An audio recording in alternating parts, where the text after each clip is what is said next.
Welcome, ladies and gentlemen, to today's webinar.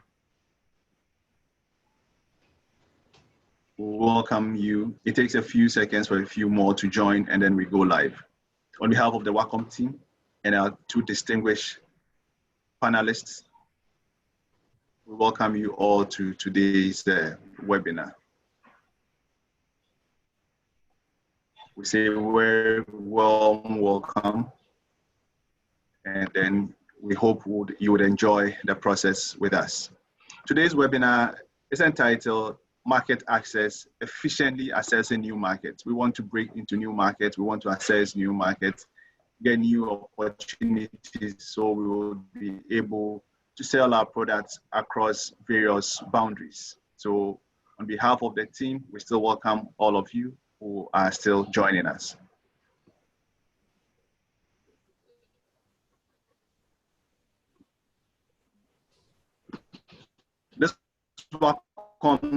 This is Wacom, the West Africa Competitiveness Program implemented by UNIDO and funded by those who've joined us over the past 5 webinars.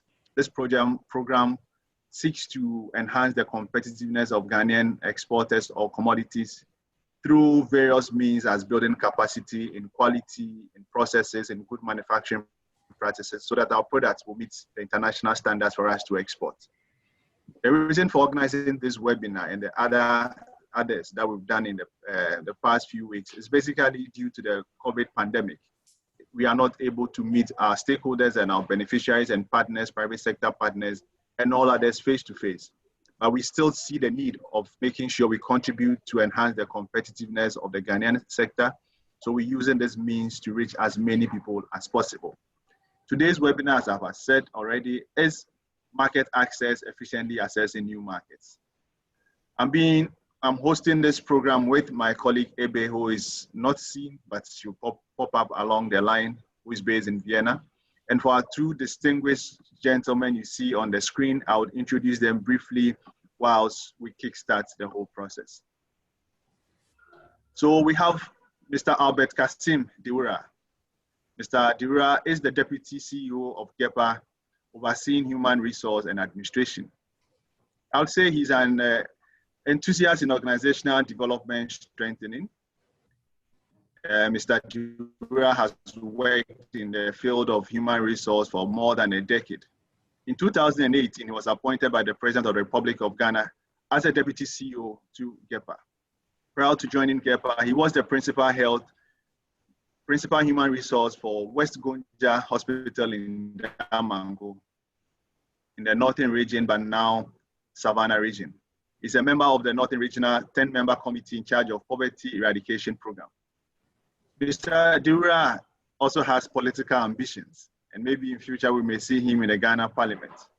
He is contested twice as a parliamentary candidate for the New Patriotic Party in 2012 and 2016.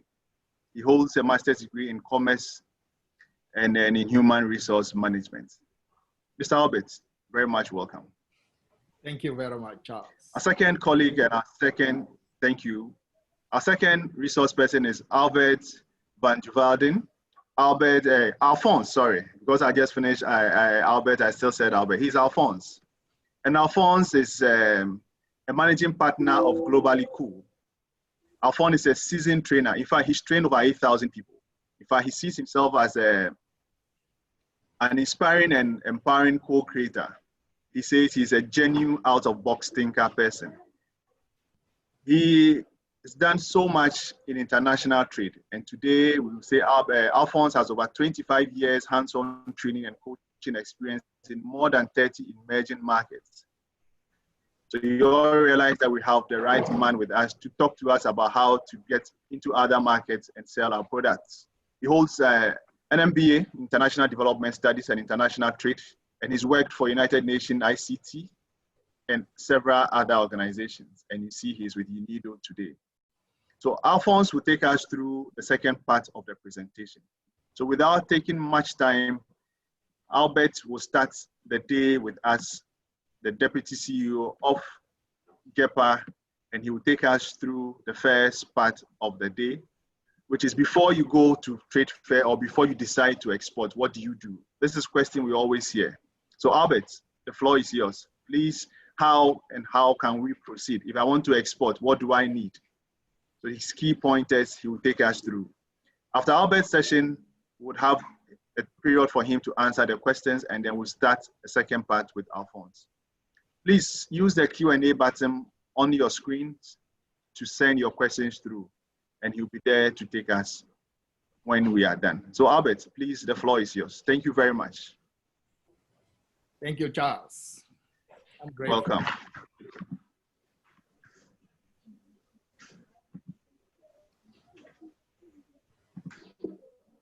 Good.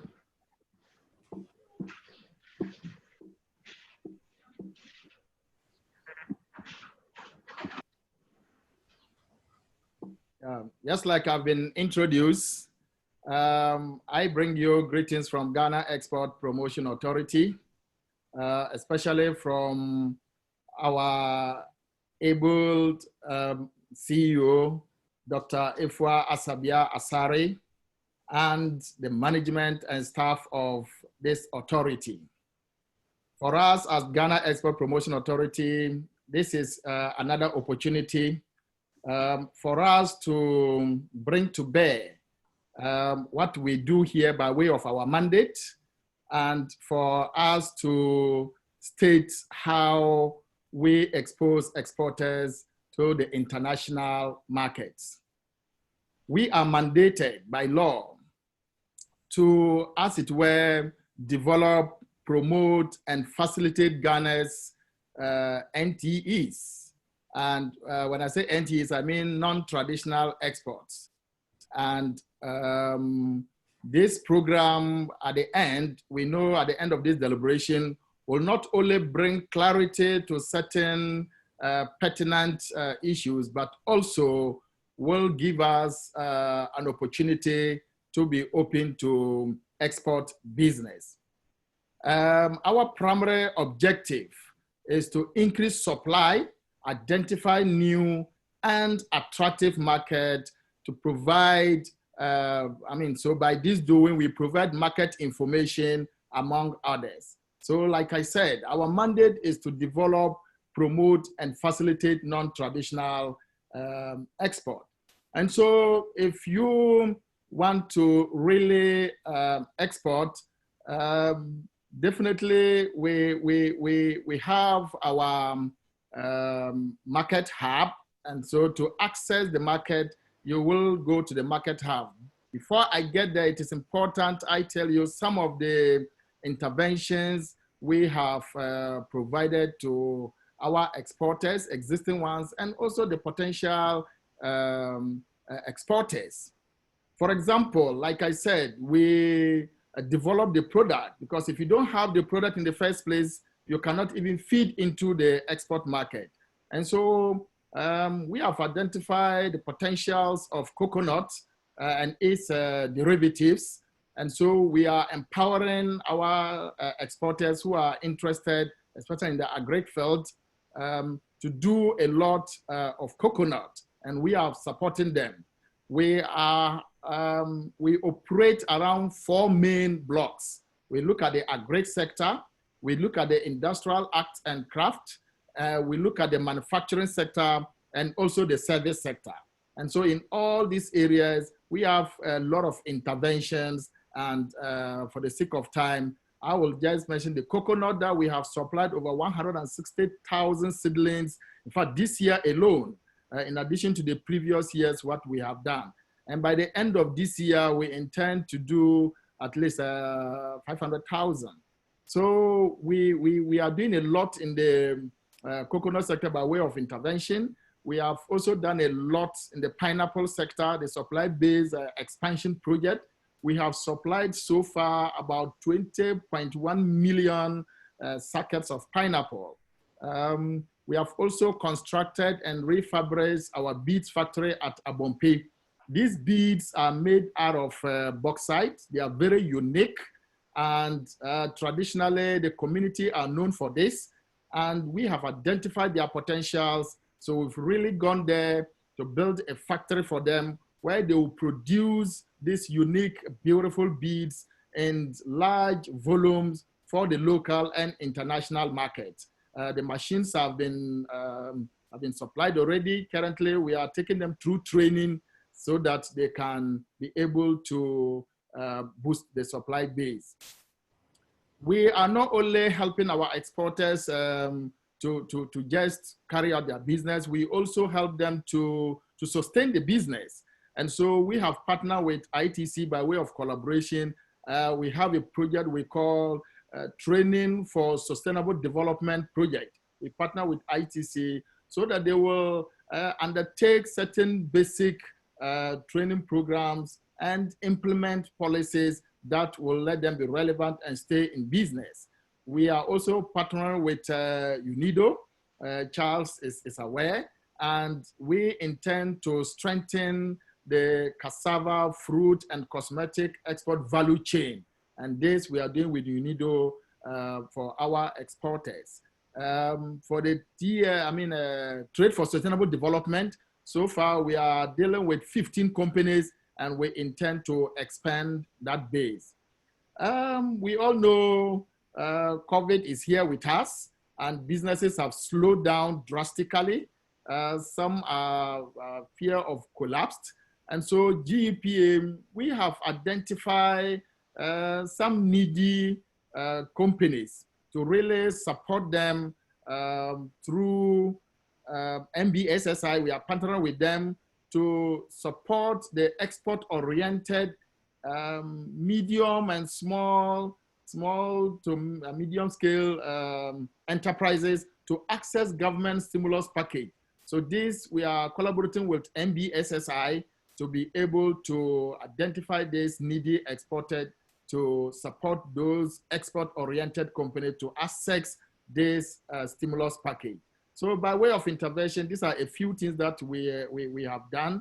The list is not exhaustive, but like I said, to go into export, we have to undertake what we call, to access the market, we have our market hub. It's an online portal where we encourage will-be exporters or even the existing exporters. Like there is an international trade show that if you want to participate, then you have to visit our website, and then we have what we call the market hub. There we try to analyze the market. We also have market report. Only yesterday, there was a report on cocoa powder. About a few days ago, the day for yesterday, where the market hub team came up with analysis on cassava chips. And so if you go there on daily basis on the market hub, you will see how the market is being analyzed. The report is there. We have market information, information on the product. We have existing and new market identification. You will see all that on the market hub. There's also a lot to compare by way of competition. In fact, on our market hub, you can also access financial resource mobilization on the hub. It's a whole one-stop shop if will-be exporters will visit. Our intention at the end of the day for existing exporters and will-be exporters to have rational decision-making as far as the export business is concerned. And so on our market hub, like I said, if you want to export, you will really see what we call the export ready checker.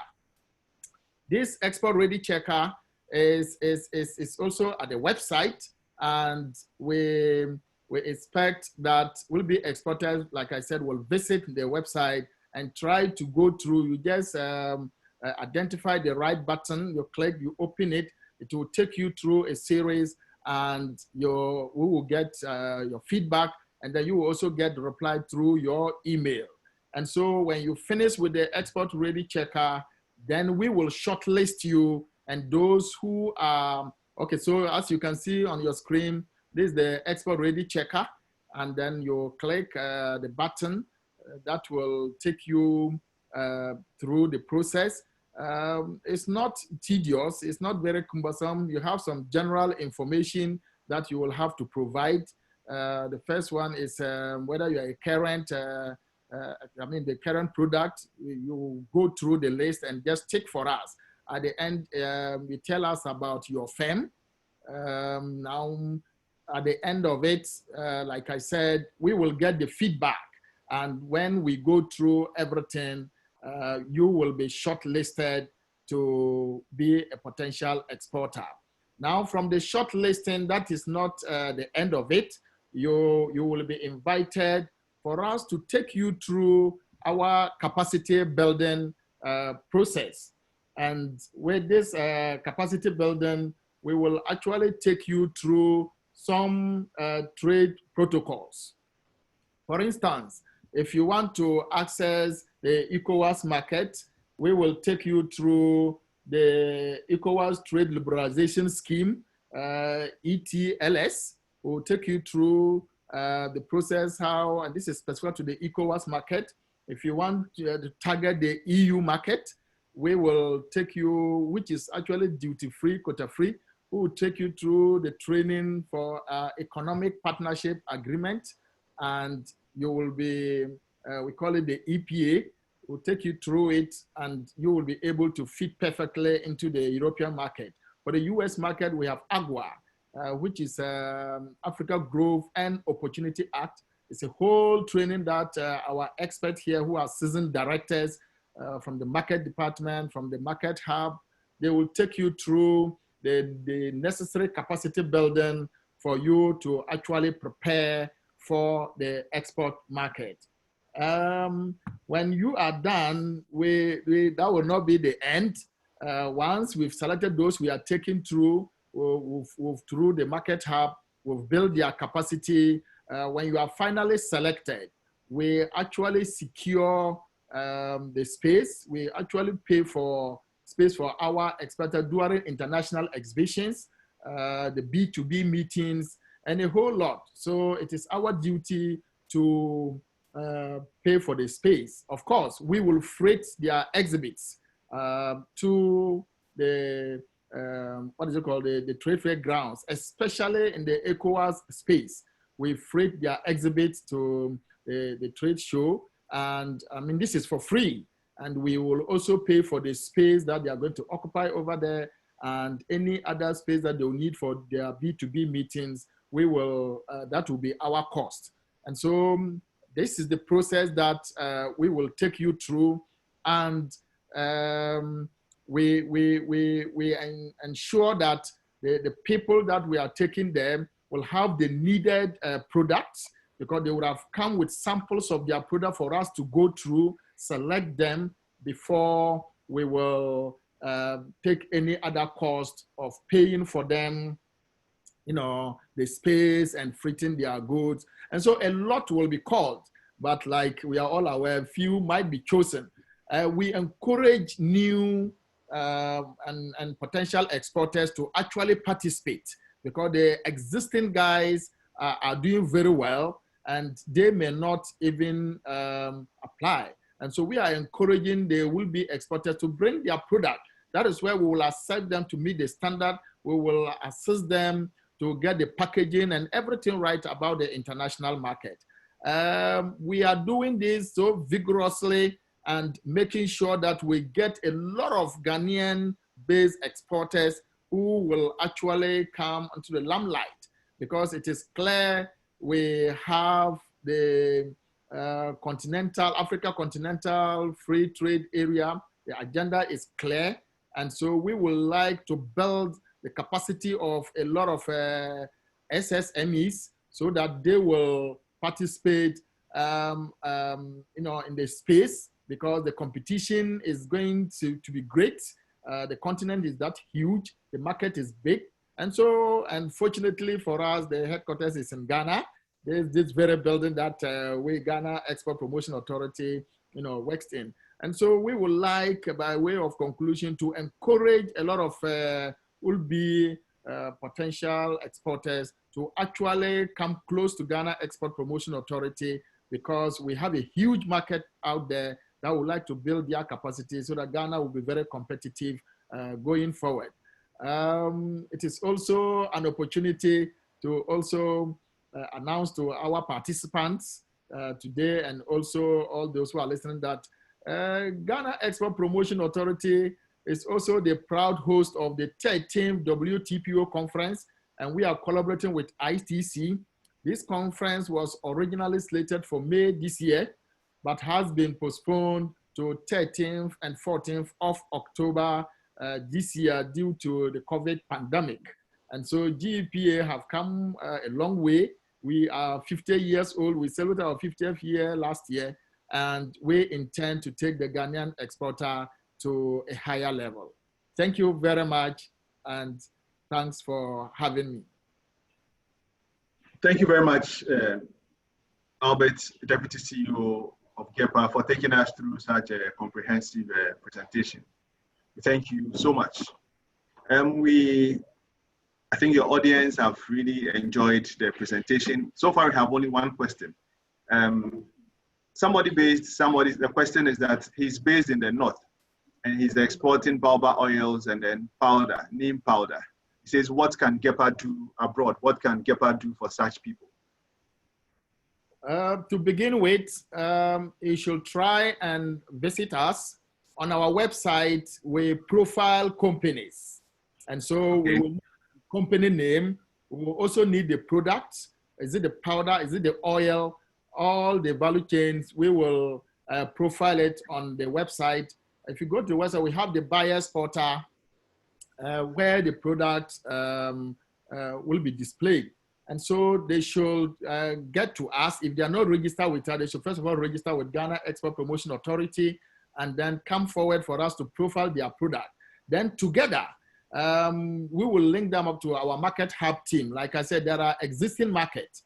I mean, worldwide, the global demand is that huge. And so you will tap into the space. We will help you to identify some existing market and also try to look for the new market. And then once your product is profiled on our website, anybody who visits the website will see your product while we deal with you behind the scene how to access the market and also identify new markets. So you should, register with us if you haven't done that yet. All right, a quick one. Somebody wants to know what GEPA did when the borders were closed in Nigeria. What did you do to support the exporters? A quick one. Yeah, GEPA actually is, we operate under the Ministry of Trade, and we are an agency under Ministry of Trade. And we actually did a lot. Our CEO herself and my colleague deputy, they actually travel with the minister to the borders to ensure that our exporters get their goods through. In fact, some of them came to our offices to complain, even though we're monitoring. I remember at a point we assured them, even long before, that when the situation is getting tough, we will actually go at all lengths to make sure that we get the ministry through to the powers that be. And so we've done a lot. Not only did we, go there, we've actually worked behind the scenes to make sure that their goods, get the needed destination. So we collaborated strongly with our ministry, and I know they were also working, at the top to make sure that our exporters did not lose much. Thank you. Another quick one, maybe we'll be quick about, because the question seems to be coming fast and thick. Another question is, what are some of the opportunities for shea butter within the regions and international market, if you can tell them? Yeah, shea butter is that huge. And the good news is that it used to be basically in the cosmetic industry. Every hair product you see, some of the body lotions you see has some amount of shea butter. And so the market out there is that huge. And the good news is that recently in the US market, we are told that the shea butter has been given the needed approval so that it can also be used in the food industry. So shea butter is huge. And we know in West Africa, about 21 countries are into shea or more. So we only advise the Ghanaian exporters who are into shea butter to actually stick to the quality process, because the competition is great out there. And of late, it will soon be consumed more because the food industry are actually coming on board. So the market is huge. I mean, all over, like I said, the cosmetic industry, the food industry, the market is huge. All right. I mean, this is a testimony. I think it's good to read from members to know. Somebody is saying that he's a young entrepreneur, and he also got in touch with you, just like you said people should do. And he was supported to export. He's been able to export to US, to Ethiopia, amongst other countries. And so he can testify that GEPA really provides support to the industry. I think it's a good note on that note for other members listening in to see, and also know that what you are talking about is for real. Two more questions, and then somebody also wants to know whether the export market for honey, how that also looks like. Yeah, and a quick one. Yeah, honey is great, but like I said, the standards is what they have to work on strongly, and so they should partner with us. We can take them through and identify the existing market. If for beginners, sometimes unless they go onto our website, do a lot of research themselves, and then if they have challenges, then they come up, then we will let the market hub team take them through. They can just list some of the market. What it takes is export, like we all know, is the river. You identify the market and then you produce to feed into the market. So they can come up and then we will help them to identify the markets. Okay, I take this last question and then wrap up on you, Albert. Please, there's a question. This is a 2-in-1 because cassava is one of my dream products. So somebody wants to know what GEPA is doing for cassava outgrowers, cassava producers, and processors. Then the second bit of the same, another question is that people know that language is a barrier. That you say, Ghana, we have nice products, but if you want to export to the French countries, language and finance is a barrier. What is GEPA doing to help producers, entrepreneurs to be able to break into the French market where language is a big barrier? So 2-in-1, and on that note, we'll wrap up. Thanks. That's actually a good question. We used to have interpreters wherever we travel internationally. People in Israel have been employed here. But of late, what we do is we go out there, and depending on which country we are, we hire their services over there to actually help us to market the product by way of exhibition and then the benefits. When China, sometime last year, and like you rightly said, we work closely with our embassies, and then we make sure that we get interpreters. We are not only going to do this based on the trade show that we go, where we have the B2B and the physical contact, but we are also going to encourage them to put it as part of their labels so that we will help you so that you can package it well, so that once it is on the label, people can read the French and also the English part of it. Yeah. So we work closely with our embassies when it comes to trade shows. And then when you come here, depending on where you want to export to, we encourage you to have the French version of it by way of packaging. Okay. My cassava, what are you doing for cassava process? Cassava, like I told you, we are partnering with ITC when it came for trade for sustainable development. We are also partnering with you, UNIDO, when it comes to the cassava. But GEPA, before even this your project on cassava, fruits, and cosmetics, we used to have a huge market at China, where cassava chips was huge. That is those days, and Ghana export was doing very well. But along the line, the demand by the competition is actually huge. Not only Ghana is to cassava. So we are working closely with a private person in China. Before the COVID, I was personally there. And what we intend doing is to partner with them, because the restrictions, sometimes how to even get it through to them is not really easy. And so we have gone ahead to identify the market. In China, the market, actually, I don't want to mention any other place, but China is that huge. But then the restrictions is really not easy. So we're there, we went with our embassy, and we identified the market. So let's pray. After COVID, we will actually go there, because some of this, you need them to come, and you also have to go, and then you work it out. And when the market is open, trust me, a lot of people will go into cassava production. It's really, really interesting and huge. Thank you very much, Mr. Albert Kasim Dura, for such an enlightening presentation and also taking time to answer the questions.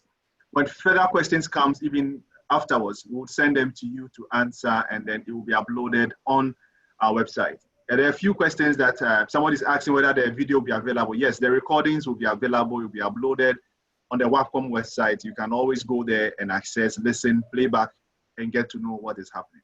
So on this note, Deputy CEO, want to thank you very much on my own behalf and on behalf of the program manager of WAPCOM and the WAPCOM team. Thank you so much for the support that you've been giving us all this while, and also for the staff from GEPA who've also been supporting us. On this note, you stick around with us, but we know you're a busy man, so if you disappear, we'll understand. Thank you very much. So we would now move on to, if you have any closing things to say, I give you 30 seconds to wrap up. Oh, just to thank you for this opportunity. I mean, like we always do, we collaborate with you, and this is yet another session that we've been able to come closer to our exporters, and they should look out for more of such because of the social distance protocols that we have to observe. They should look more for this. Our export school is coming up soon, and we intend to make it more lively and interesting and more frequent than before. And so we thank them so much for participating, and thanks for the opportunity. Thank you. Thank you very much, Albert. Nice day. Thanks. So on the second, we have a resource person, Alphonse. Alphonse has been with us, and I said he is going to take us through the second part of the morning.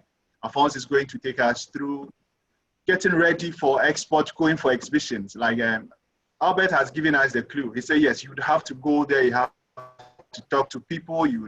How do we go there? How do we get ourselves ready for that? So we're going to have a poll, and the poll session will be uploaded on your screens now, and then immediately let's all attempt to answer it quick as possible. Yes, these are the three questions. Are you already if you are exporting, which country are you exporting? You have multiple choice. And then the last question is, have you already attended a trade fair as an exhibitor? It's also yes, once, whatever. So please, let's have answers to this poll, and then Alphonse, after I ran through the answers, so 5 seconds more, then Alphonse will now go ahead and then take us through the whole session.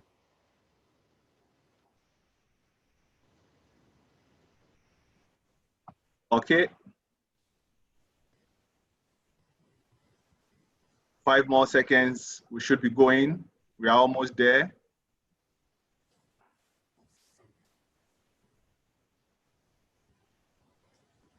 Okay, so it's coming up, the results is coming up now.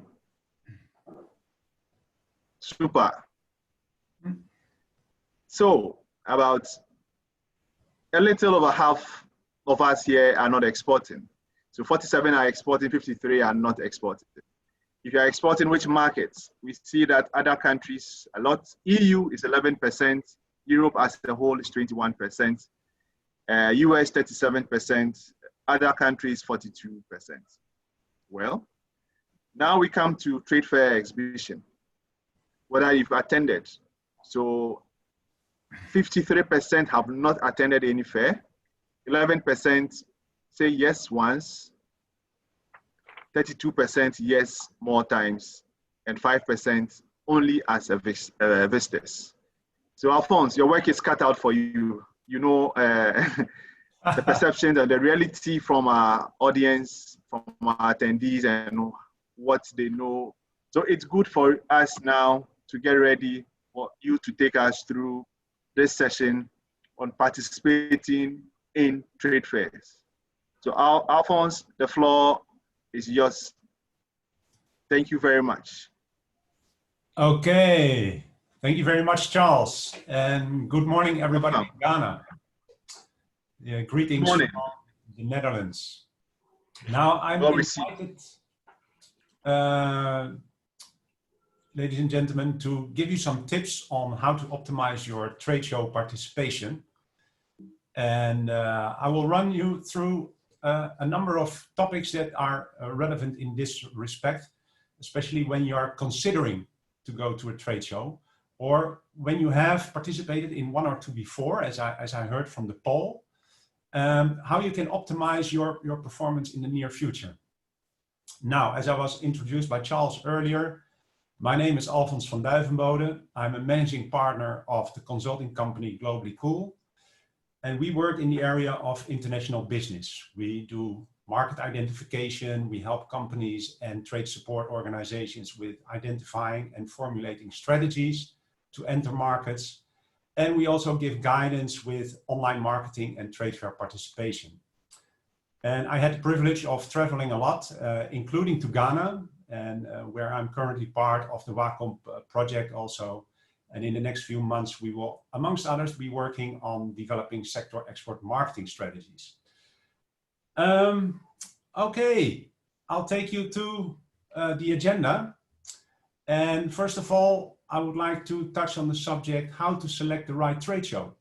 There are many across the world. And although at this current stage, the trade shows are off limits because of COVID-19. But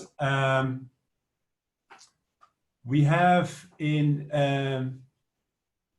the near future, of course, we hope that the trade shows will open up again, and that you will have the possibility to attend trade shows, to visit trade shows, or to exhibit at trade shows.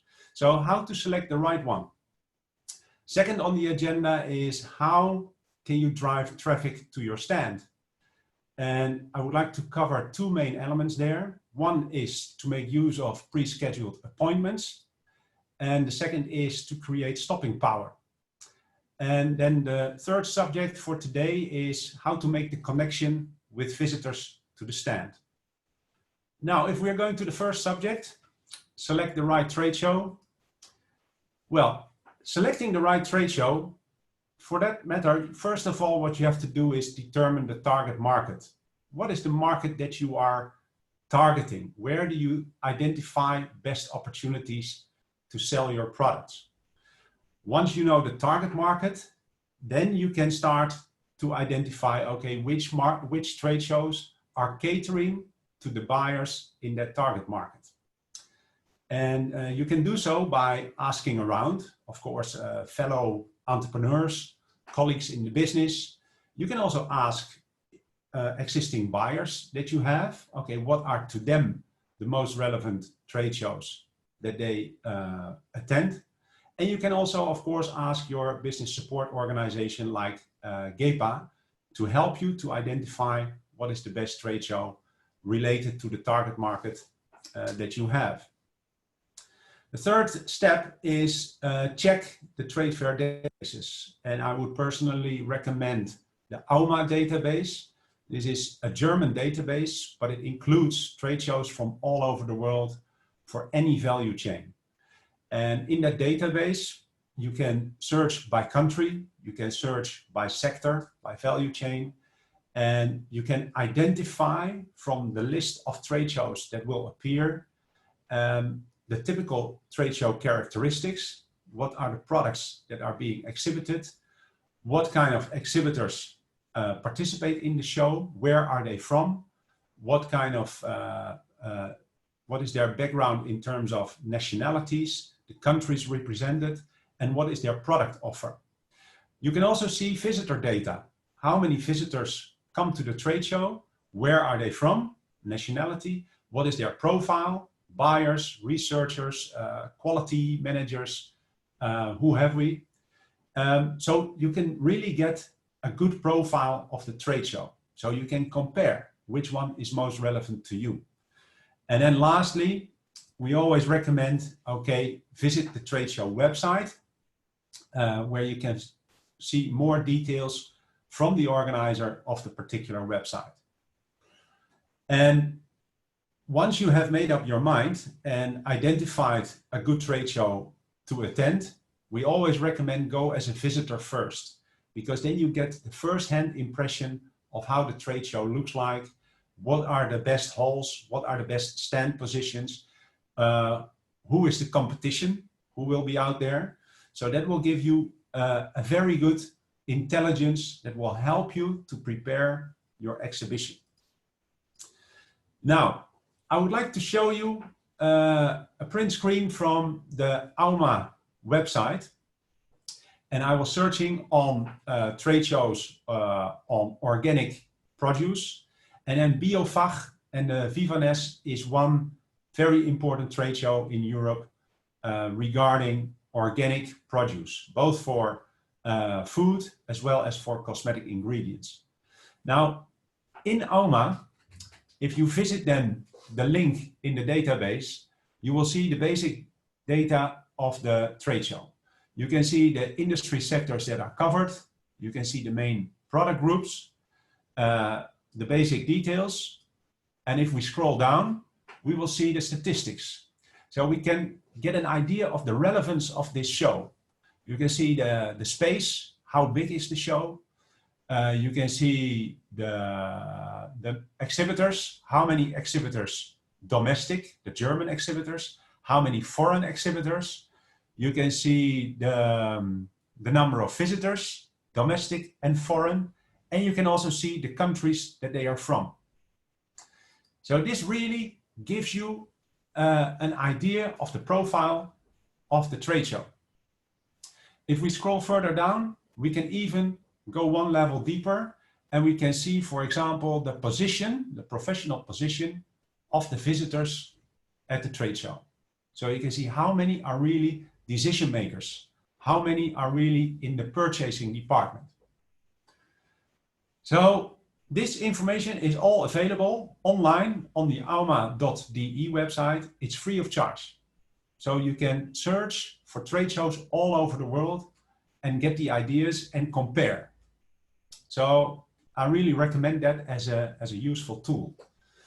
Now, if you are considering exhibiting and you are in the process of selecting, many entrepreneurs that I have met in the years that I work as a consultant, as a coach to companies, that they try to go towards the biggest fair. They say, this is the biggest, this is the most important one. But please bear in mind, the biggest fair is not automatically the best for you to exhibit. For one, space is hard to get. These big shows, many of which are in Germany, in France, and in Italy, are very popular. So the space is often booked very much in advance, and the exhibitors that are regular exhibitors, they always have the first right of choice. So often you will not find space at the big trade shows. If there is space, it will likely be in a not so advantageous location. The competition is huge. If you go out there with your product offer, you will be surrounded by many competitors. So you have to keep that in mind. And you might therefore be overlooked. You may be lost in space because of the overwhelming participation of thousands of other competitors of yours. However, it can be very interesting to learn from. So the big trade shows, maybe not to exhibit, but for sure, good to learn.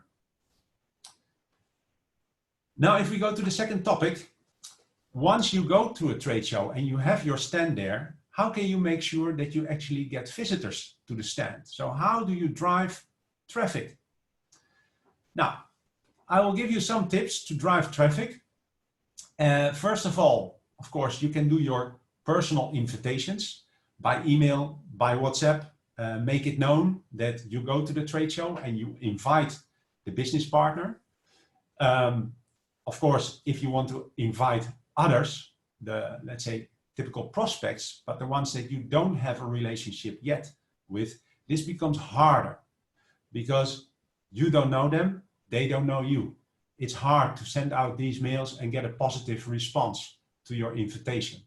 However, it's still one of the main actions to do, for sure, with your existing business relations. Second is posting in the social media.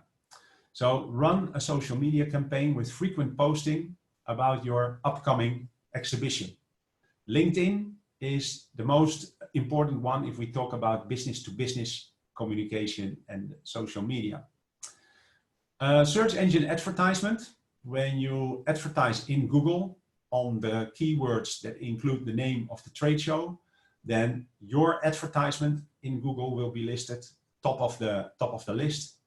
So attention will be triggered, and this might bring you potential leads that want to visit your stand at the show. Of course, there's the option of advertising with the organizer in the catalog, online, in the printed version, or to have advertisement on the spot, on location at the trade fair grounds. And there is the press release. Now, with all these options to drive traffic, one thing is very important, and that is that you apply the IDAS model. And the IDAS model stands for attracting the attention, developing an interest, creating a desire that leads to action and satisfaction. And this is a model that you can apply everywhere in marketing, but definitely if you want to invite people to come to an event. I mean, first of all, you have to think for yourself, why would people want to come? So what is the attention trigger? How do you catch their attention? What is it that you have to show at the show that is special, that is different from what the competition is offering? So capture the attention and create an interest and a desire with the recipient of your invitation, with the recipient of your message in the social media or in the search engine advertisement. So always think about IDAS. Now, one thing, a tip to drive traffic is one that many companies, surprisingly, do not know about. And I've met numerous exhibitors that were unaware of this functionality that trade organizers offer. That is called the pre-scheduled appointments. And pre-scheduled appointments are a functionality of trade fair organizers online, and it's like a kind of a dating mechanism. So it's business matchmaking online, offered by trade fair organizers. So if we're going to look at the pre-scheduled appointments, I would like to give you some insights into how that works. My question to you would be, why is it important to make appointments in advance? Now, this is, ladies and gentlemen, the buyers, especially the buyers in Europe, when they go to a trade show, they plan ahead which stand they're going to visit. So they make their agenda. And in fact, most of the buyers, most of the purchasing managers that move around the trade show have their agenda already filled.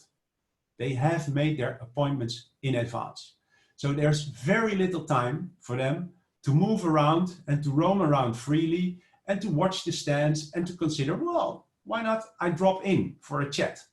Because their time is already allocated to their appointments. So you have to be one of those appointments. Okay, and then how do you make them? Now, we saw, okay, you can send out invitations, you can do your postings in the social media, in Google, the advertisement, or with the trade fair organizer. But one of the things that I mentioned, the pre-scheduled appointment functionality of the trade fair organizers, is a very interesting one. And I would like to share that with you. And to give you an example, all the major food fairs in Europe, and if we look at the most prominent ones, like the Fruit Logistica for fresh produce in Berlin, or the Biofach, or the Anuga, or the Cial in Paris, they all offer this opportunity to get connected and to make appointments with buyers. Now, in most of the trade shows, this service is free for exhibitors. Only the Anuga has a paid functionality, and then you have to pay, I think it's close to 1,000 euros just to make use of that. But it also indicates the value of it. It's very powerful. But for the others, it's free of charge. So if you go to a trade show, then, and you are as an exhibitor, I really recommend look into this option and make use of it. Now, what is it? It is a virtual matchmaking platform. It is available all year round, so not just only during the time of the trade fair, but it's 365 days a year, 24/7. It will be online. You can present information about your company and your products, and in fact, it works like a kind of a social media, like a LinkedIn company page that you might have already. That's also how this works in the mechanism of the trade fair organizers. So you can create your profile online in the system, and you can start to connect with visitors and with other exhibitors. So you find a match, the system can also identify a match for you, and you request appointments. This is very powerful. And to show you the example of Cial in Paris, they have this functionality also as an app on the mobile phone. And if you download that app, when you are a registered exhibitor, you create your profile, you will receive personalized recommendations from the system. The system recommends, we think that this company is a match to you, and then you can filter it and you can approve or neglect. And you can also use it as a search engine. You search based on certain keywords and products. You can search or countries, you can search matching companies, and then you create the agenda. So this is a very important functionality, and we still see a lot of companies that go to a trade show and they go there with a lot of hope. They don't go with a plan, but with a lot of hope, and they hope they will receive visitors. So they neglect the possibility to make pre-scheduled appointments to get into the agenda of the buyers. So hope is good, but it's not enough. So get into the action. If you're going to exhibit, look for this functionality and then make it work. And generally, this starts around 3 months in advance. So think of the option, create an attractive profile, because you are going to request appointments and the system is going to recommend, but this is based on your profile. So make the profile attractive so that a buyer will consider, okay, this is an interesting exhibitor from Ghana. Yes, I'm going to approve an appointment. So actively use it. Don't see it as something passive that you upload your profile into the system and you wait and see, but actively manage it. All right, so that's one thing. Driving traffic, making use of your invitations, Google search engine advertising, optionally your social media and the pre-scheduled appointments. And now we're going to look at how do you create stopping power. So aside from the appointments that you are trying to create, there are still people who will pass by the stand at the trade show. So those passers-by, how can you create the power to make them stop? To stop and see, okay, hey, an exhibitor from Ghana, that's interesting. And they approach the stand and you are getting into contact. So how can you create that stopping power? Make the people stop. Now, first of all, you have to think, how can you stand out from the crowd? There are thousands of exhibitors with similar product offer. So what makes you different is the key question. Why should they stop for you? Now, one of the things to create stopping power is related to the stand concept.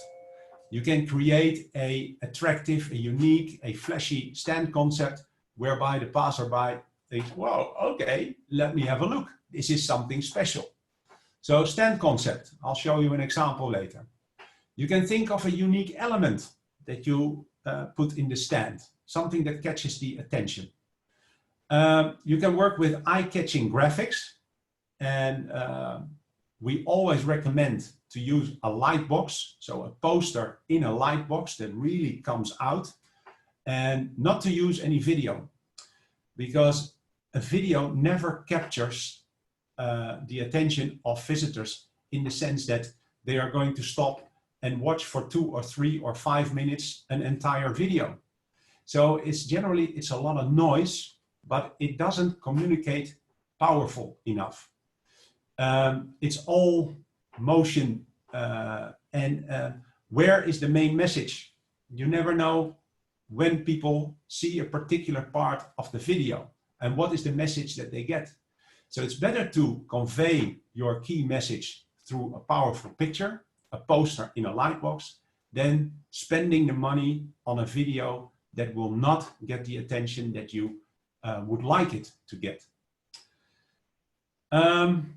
Another important element to stand out from the crowd is, what is your proposition? What is the value that you offer? What makes you different? What makes you unique? And good for stopping power is a special event, a demonstration, cooking, a tasting, a cocktail event where you invite people. Okay, we have a cocktail at the end of the day for networking. That also works very well.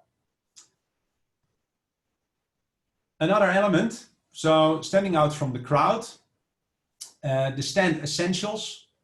We always say less is more. We often see a lot of exhibitors, they put as many products, as many samples as possible in the stand. Yeah, we have this, we have that, and we want to show everything. It's not a good idea.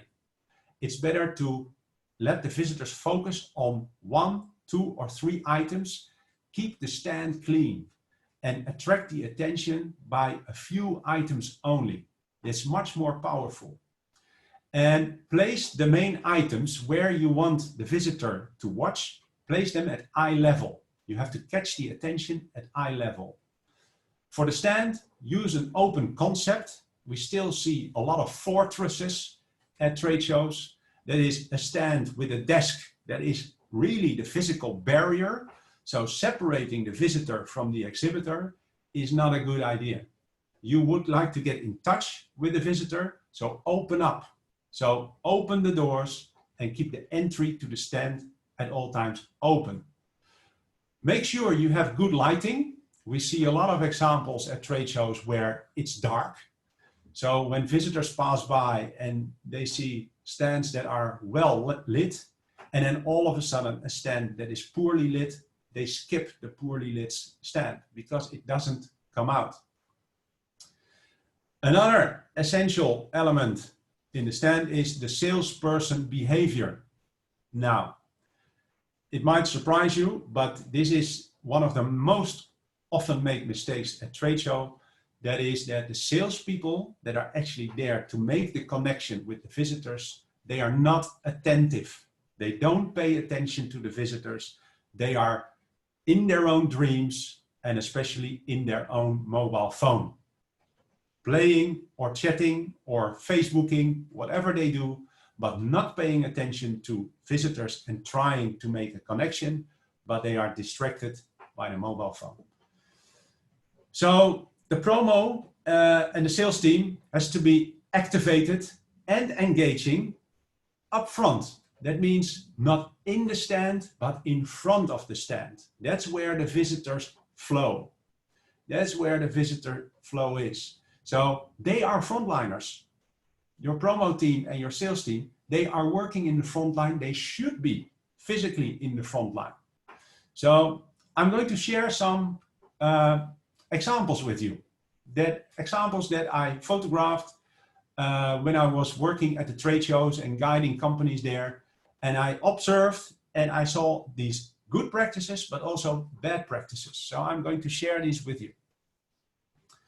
So this is a typical example of attracting the attention through a very good stand concept. And what you see here is, okay, a big panel, very good visuals, and focused content, focused text. And you hardly see any products. So this is a typical example of less is more, attracting the attention, but don't create a lot of, how do you call it, noise. This was at the Anuga trade show in Cologne a couple of years ago. Another one, attention trigger. This is a unique element at the seafood show in Brussels. We see a huge, what is it, a lobster here in ice, a huge ice block with the lobster. Fantastic. And then there's a demonstration, there's an activity. So you can see this attracts attention and there's traffic. So whenever there's traffic, there's an opportunity for the salespersons to connect. Ah, are you interested in our products? You make the connection. What takes you here? What brings you here? What are you looking for? Okay. The light box. Here we see a typical example also at the seafood show of a company selling shrimp, and they have a beautiful razor sharp picture of the shrimp in a beautiful light box, and it really comes to you. So this attracts the attention. Visitors will stop. Wow, okay. And at the right hand side we see the value proposition of the company. And it says, our tracking code is for transparency, our fish is for taste. Beautiful. So they promote the quality of the fish, the taste, but at the same time, okay, we meet all the requirements, everything is transparent, we comply with the food safety. Very powerful, very simple, but powerful.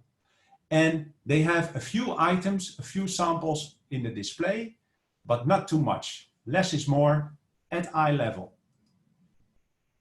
Here we see another example of a light box that really comes out. And it is also because the rest of the stand is very poorly lit. So that's not good. But what's good in this case is the clear proposition of the company. So when a visitor passes by and just, okay, looks at the right and looks in the stand, what does he see? Okay, Capiro bananas, fresh, premium, organic, and fair trade bananas. Ah, there we go. This is it. Premium, organic, fair trade. The labels of the certification schemes are there. This is what the company stands for. Very clear. Another example, this is at the Fruit Logistica in Berlin earlier this year. You can see here the power of the lighting. The whole Egyptian pavilion, very nicely lit. So it really comes out, is inviting. The light boxes that show the products, very good pictures, really come out. Very good. And we also see here is an open concept. There are product displays, but people can walk in everywhere. So several good elements here, a good practice. And now we see the stars of export, Yassin. Well, this company did not really optimize their stand at all. They don't have light boxes, so the pictures actually they are saturating in the dark, in the background. There's a poor lighting in general. I don't see any value proposition. Why should we do business with this company? What makes them unique? The stars of export? Well, it's one big guess. So, these guys, they don't make the most of it, unfortunately. Another example from Fruit Logistica. Wow, what we see here is a nice corner stand where you can enter on all sides. And that's good. They have a unique element. They have a wooden tree that symbolizes the orange tree with the lighting. Very nice. A lot of people stopped by and took a picture. But the rest of the stand is poorly lit. It's again, you look into the darkness, it's not attractive. And there's no value proposition at all. So what makes these guys with the oranges special? We can get our oranges from so many places. Why do business with them? And my question is also, where is the sales team? They are hiding. They're on the couch. They're chatting with each other, checking the mobile phones and exchanging their experiences. So they are not in the front line. They are not on their toes and trying to get the visitors in. Wasted opportunity. But here, on the other hand, we see two girls in a promotion team at the seafood show, and they are inviting. they make fun. They try to bring in visitors. Come in and do you know about our pangasius from Vietnam? And they have a giveaway. The bag with the branding of the pangasius from Vietnam. So they hand it out. And then the visitors who take a bag, they are actually moving advertisements for this organization. So that's very interesting. So engaging promotional teams, and they hand out the giveaways that are actually advertisements. One more example about the sales team. Here we see two persons actually in the sales team. One with the arms crossed in front and one who turns his back to the visitors, checking his mobile phone. There we go, major mistake. So it's good that they are in the front line, but their body language is totally off. Never cross your arms when a visitor passes by, because it means you close yourself for the visitor, and don't turn your back and check your mobile phone. And here we see this is Champions League of ignoring visitors. These guys from Turkey, they are both on the couch and they're both making their telephone calls. And visitors, well, sorry, we're not interested. So this is really the Champions League. And this is how it should be. This is the salesperson is in front of the stand and he is inviting visitors and asking them about their interest and how they can be of help, and then can give his sales pitch. So inviting in a very professional way and shaking hands with the visitor. Very good. So activate it. So these were some examples of what we see at trade shows. Some very good practices, but also a lot of bad practices. So be aware and think carefully, okay, how will you attract the attention of the visitor, create the stopping power, and how can you avoid the mistakes? Now, lastly, making the connection. Once you have visitors to the stand and you're able to engage in a conversation, there are many things that can go wrong in the conversation, and we experience it all the time. So if we ask ourselves, where does it often go wrong in the sales conversation between the visitor and the exhibitor? Well, that is actually in the inability of exhibitors to really pitch what makes them different from the competition. So they are unaware of the added value. What's the added value? And why should a buyer do business with them? There are so many other companies that offer the same product. Why you? So the need for the elevator pitch to communicate within 20 seconds what makes you special and what is the reason to do business with you is essential when you participate in a trade show. If you don't have the elevator pitch ready, don't go, because the competition is overwhelming. So this is really something that you have to consider. What makes you stand out? That's one thing. The second is listen to the buyers and be active and control the conversation. And you can do that by practicing with what we call spin questions. And spin stands for situation questions, problem questions, implication questions, and the need and the payoff questions. Now, often what I have experienced is that exhibitors, they let the conversation control by the buyer and they just answer. They are reactive. Oh, do you have a question? Okay, I'll try to answer. But it's good that you go into a conversation well prepared and you think, okay, I would like to profile my buyer. So you have to gather information. You have to control the conversation. So it's good for you to know, okay, buyer, situation question, which markets do you cover? And who are your current sourcing partners? Where do you buy from? Because then you start to understand, okay, this is the relevance of the buyer, but this is my competition. Situational analysis. Then you throw in the problem questions. Try to uncover problems. So what are difficulties that you experience or foresee in the future sourcing your products? And this is a psychological step, because then you start to create an ownership with the buyer of a challenge, ownership of a problem. And then you go one level deeper. You say, okay, what would be the consequence then? This is the implication question. So if you face challenges, if you have problems, how would that affect your company's performance or your company's position? Ooh, the buyer would say, yeah, well, that brings us at serious risk in our continuity of the operations. Owner of a problem. And then you can come in with your solution. You can then be the solution provider.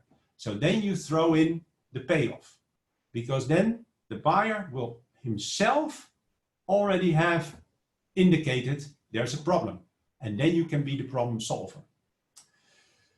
So this is, okay, whenever you have managed to attract visitors, you are engaging in the conversation, be prepared, elevator pitch and spin. Try to control the conversation. And then last but not least, I always say the trade fair participation is the bait. Yeah, you attract potential customers, but the catch is in the follow-up. If you don't do your follow-up properly, you will lose, again, the big fish that you were targeting. So at the trade show, use a business contact form. So you register all the company details, the company characteristics, what you discussed, the needs, and what you agreed upon as follow-up action. And you use those business contact forms for every contact that you make at the show in your follow-up. And then you can respond. And you have to do that within 48 hours after the fair, because then you will indicate you are a professional and a reliable partner to work with. Okay, ladies and gentlemen, this was in a nutshell some key elements that could make your market access by using trade fair participation a success. So please consider that. Okay, prepare yourself well, select the right show, prepare for the show, think about the stand concept. How are you going to attract visitors? Make use of the pre-scheduled appointments, etc. And be prepared for the sales conversation and the follow-up. I would like to thank you for your attention, and I hope I could bring you some food for thought in your future strategy and marketing operations. Thank you very much. Thank you very much, Alphonse. It's been a nice presentation. You've taken us through the details of what we have to do to get our people to go for fairs. I mean, one takeaway word is that trade fair participation is the bait and follow-up produces the catch. So I think that this phrase is going to help us to know that, yes, going for trade fair, we lay in the ground, and then once we do all the follow-up within 48 hours, as soon as possible, talk to our partners, we'll bring them on board. We have a few questions immediately we would want to go through. The first question says that he's a startup, he's a young entrepreneur who has started, but going for trade fairs also involves costs like hotels, food, exhibition fees, etc. What would be your advice to such a person? Yeah. Well, that's a very good question, and it's very true. I mean, it's if as a company you attend a trade show in Europe and you add all the costs for the space and for the travel, for your marketing costs, etc. I mean, generally, this is a budget implication of around 10,000 euros for one trade fair participation at the major fairs in Europe. So it's a lot of money. So we always recommend, okay, if you do it, be well prepared. So select the best show and go first as a visitor so you know what to expect, because it's a lot of money. And you have to balance it with, okay, the expectations. What do you project to get out of that trade show participation? And in many cases, our experience is, especially for the trade shows in Europe, one trade show participation is not enough. You have to show your face there regularly. So after 2 or 3 trade shows, it starts to pay off. So balance it out. What is the marketing budget? What is the budget you can spend on your online marketing? How important is the trade fair? Is there a possibility that, for example, GEPA can support you and subsidize the trade fair cost? Because GEPA has a program for that, as was explained by Albert earlier. So there may be options for support at GEPA side. If you're on your own, okay, try to balance it out. Look at your marketing mix. What are the other instruments that you can use, and then make the decision.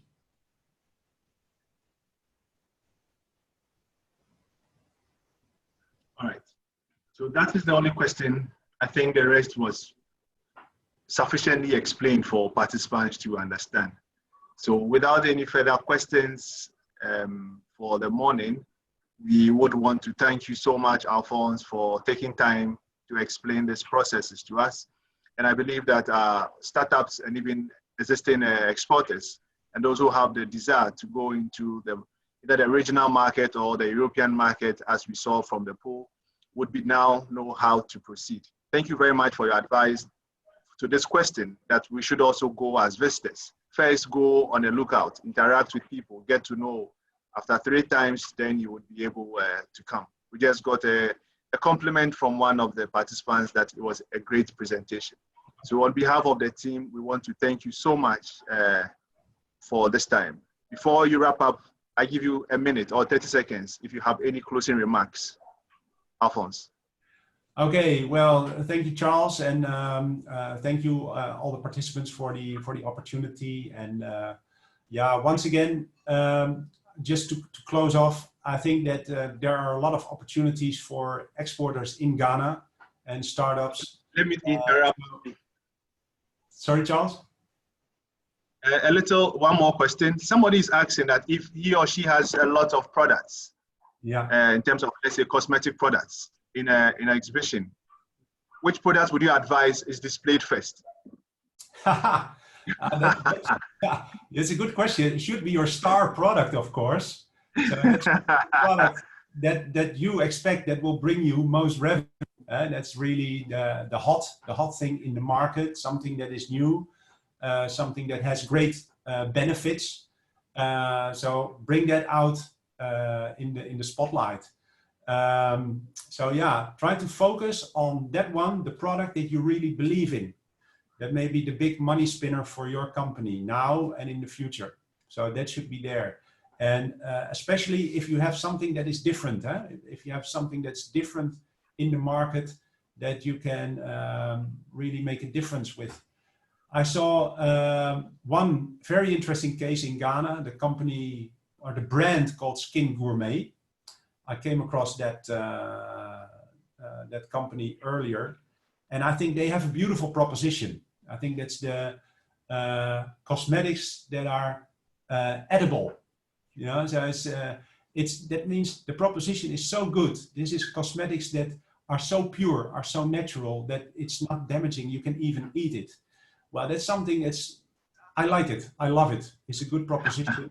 And think along those lines. What makes your product special, and how can you put it in the spotlight? So Skin Gourmet, have a look at the website if you don't know the organization, and look at how they do it. And I think that is a very interesting case to learn from. Well, as one of the complementary things that somebody is also suggesting, as you indicated earlier, that we should have frontline. I think in this time of COVID, one of the terms that has come up strongly is frontline workers. So somebody is also suggesting, like you said, your frontline attendants. It's best also that you go with experienced staff. Can you also elaborate on that for us? Because I think that people go to fairs and they go with very new staff, not very experienced. How would you groom such people for them to be able to attend to visitors in your stand? Yeah, it's a very good point.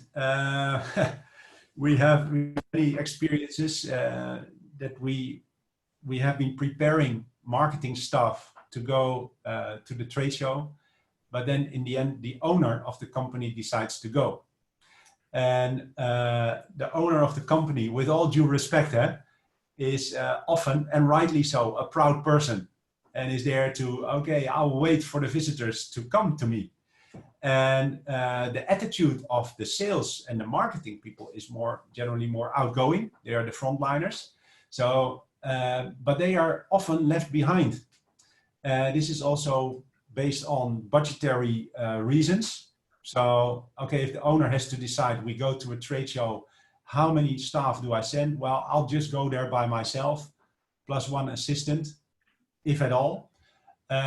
So it's often because of budgets that there is an, how do I phrase it? That the wrong decision is being made. So I fully agree that the staff that should go to the trade show should be the sales staff that is experienced, that knows about the product, that knows about the proposition, that knows about the competition, in order to do a good pitch. And those are the guys that you need. So not the juniors, but I would also recommend, well, not the owner, unless the owner brings the experienced sales staff. All right. So participants, you've heard Alphonse. The best is to go with experienced marketers, frontliners who would be welcoming, not fold their arms and close up to visitors. Yeah. And if the owner is also not ready, I think then it suggests that the owner should also be ready to be groomed to be able to welcome people into the stands. On this note, we want to thank Alphonse so much. I interrupted you, so maybe the last 30 seconds to wrap up.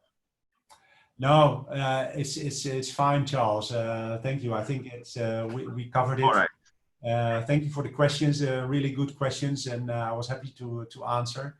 But yeah, I wish all of you who have plans to visit trade shows a lot of success. I think in the short term, there will be trade shows that will set up virtual trade shows. So keep an eye on that, because this will be a low-cost opportunity. Since most of the events cannot take place yet and are not expected to take place this year, but the big events, the big trade shows, are starting virtual shows. So keep an eye on that, because this will give you an opportunity to go and to meet potential customers online, which will save you a lot of cost. But then still, the main things remain. Think about what makes you different. How do you attract the attention? Because now we come into the area of the virtual matchmaking. So create an attractive profile and start connecting yourself. Be active, don't be passive, don't wait, but go out there. Yeah. So that's actually how I would like to close. So that's for the short term, for the next few months. Keep an eye open on the virtual trade shows. Thank you very much. So thank you very much, all participants.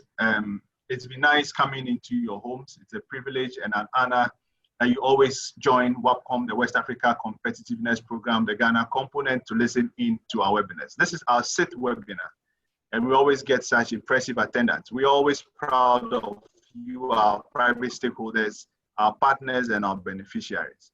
On behalf of the WAPCOM team, we want to thank all of you so much. We also encourage you to follow us up on our social media handle, WAPCOM Ghana LinkedIn, WAPCOM Ghana Facebook, WAPCOM Ghana. Come to our website and follow all the information that we have to provide. On behalf of the team, we want to thank you. We're also reminding you tomorrow, same time, 11 a.m., we also have a session with the National Board for Small Scale Industries and the Universal Merchant Bank, talking about the government stimulus package for SMEs. So first, we would have the CEO of NBSSI, Kosi Yankee, telling us about a few things. Already got questions about challenges, uploading your registration, whatever you have, please come on and then let's ask. Then after that, we'll have UMB, Universal Merchant Bank, Director of SMEs, who will also take us through all the challenges and all the prospects that you have to go through. We know it's a 5% annual interest rate for the government stimulus package. So come in tomorrow and then ask your questions. We're looking forward to meeting all of you. Again, on behalf of the Welcome team, we want to thank all of you on behalf of my project manager, Pablo, for Ebe, Magde, Na Atre for cosmetics, Joseph Cassava, Frank for fruits, and myself, Charles Saki, the Chief Technical Advisor. We want to thank all of you so much for making time with us. Mr. Albert Kasim Dira, also of GEPA, and all the GEPA staff who also participated today, we thank you. And like Albert said, we're looking forward to having another session with the Export School of GEPA to introduce other topics to our exporters. On this note, and on behalf of the whole team, we say thank you very much. Stay safe and see you tomorrow, 11 a.m., same time. To our friends in the Netherlands, we say have a nice day. Bye-bye. Bye.